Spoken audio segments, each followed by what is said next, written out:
Menteri Hak Asasi Manusia Natalius Pigai enggan berkomentar soal pemberian gelar pahlawan nasional kepada Presiden kedua RI Soeharto.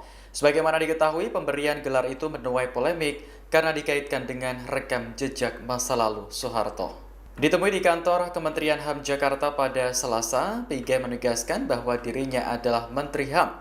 Ia menyatakan tidak akan berkomentar soal gelar pahlawan nasional untuk Soeharto. Presiden kedua RI tersebut dinobatkan sebagai pahlawan nasional di bidang perjuangan bersenjata dan politik. Prosesi penganugerahan dilakukan oleh Presiden Prabowo Subianto kepada ahli waris di Istana Negara pada Senin 10 November.